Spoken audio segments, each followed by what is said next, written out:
You gotta be kidding me! What's going on, Rage Nation? We are back at it again today with another Guardian Druid guide. This time taking a look at some industry secrets, tips, and tricks on how to defeat the Mage Tower challenge and unlock your very own Illibear. Trust me, it's gonna be so much fun. Let's get after it. This fight is chaotic enough, so I'm going to break it down for you, reviewing the talents, gear, and consumables I use. Then we'll take a look at the fight and what to watch out for from each mob.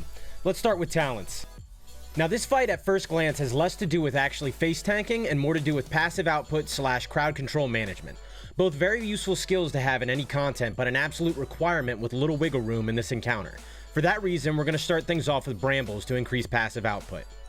Then I took Wild Charge. Not required, but if you are a Muppet with two left hands like me, it's nice to have that safety net beyond Goblin Glider should you catch a boop.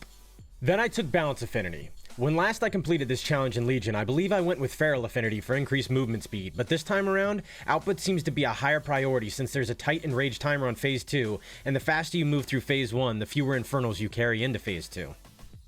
Next, I took Heart of the Wild for a little more output at the start of Phase 1, but an argument for Mighty Bash could easily be made for additional interrupt stuns on both Phase 1 and 2. Then I took Galactic Guardian. This is extremely helpful in Phase 1 as nearly 60% of your damage on Varus will be through your dots like Sunfire and Moonfire. On top of that, a Galactic Guardian proc will almost one-shot the Eyes of Torments, allowing you to turn your attention to anything else and disregard the knockback. Next, you will want to take Survival of the Fittest. Your defensive shouldn't come around until Phase 2, but since Cruel's stacking debuff rolls out pretty quickly, it helps to have shorter cooldowns on those big defensives. Lastly, take Rend and Tear. This helps keep you from having yet another button to hit and also helps with ad management in Phase 1. Now let's take a look at gear. Watch the entirety of this section before hitting the AH so you don't waste hundreds of thousands of gold like me.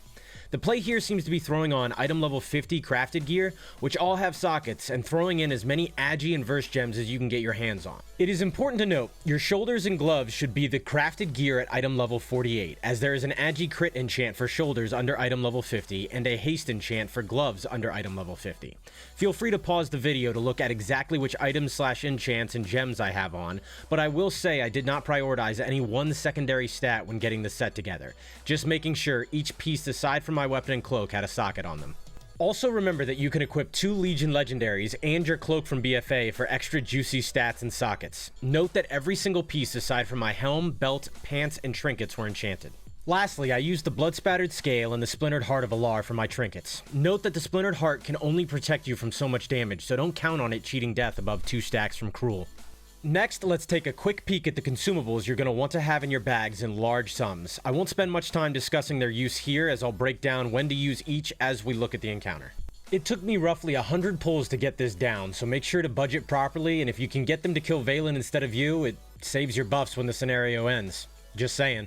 The consumables I used are as follows: Spiritual Healing Potion, Potion of Unbridled Fury, Stake a la Mode, Heavy Desolate Armor Kit, Shadow Core Oil, Veiled Augment Rune, and Flask of the Currents. You can also grab some Goblin Gliders, but I found them to be redundancy and they went unused as I spec'd into Wild Charge. Alright, now I'm going to break down the fight by mob so you can actually understand what is going on before throwing the whole fight at you. Let's try to make this quick but thorough.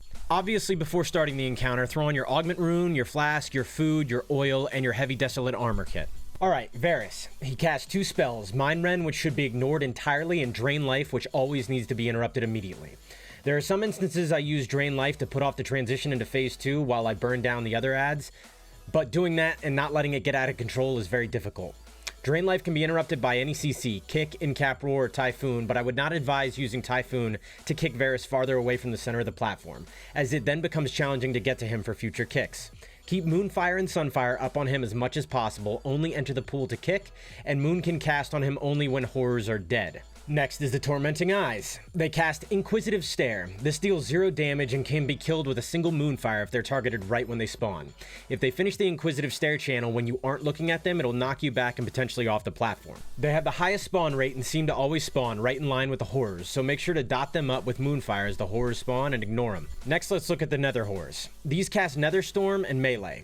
Nether Storm is a cast to channel spell that needs to be in-cap roared a second after the cast completes. In-cap early and they'll begin casting again. Too late and it'll likely take you to 0 HP. Note, casting Regrowth or Frenzied Regen when these portals spawn will cause these ads to aggro immediately to you instead of Valen. Also, they don't appear to begin casting until they all come together, so standing next to one of the portals right at spawn will help kill one of the 4 shortly after they all come together, but I wouldn't recommend committing more than swipe or thrash on these targets. If RNGesus is good to you, due to balance affinity, your in-cap roar can actually be used to interrupt both Drain Life and Netherstorm if positioned right at the edge of Varys' pool. I typically use the spawn of these horrors to commit AoE damage to both the horrors and smoldering infernals, lowering the infernals' uptime overall. Next is the Smoldering Infernals. They deal pulsing damage to the whole platform and lose health as they walk, so it's best to just kite them out most of the time.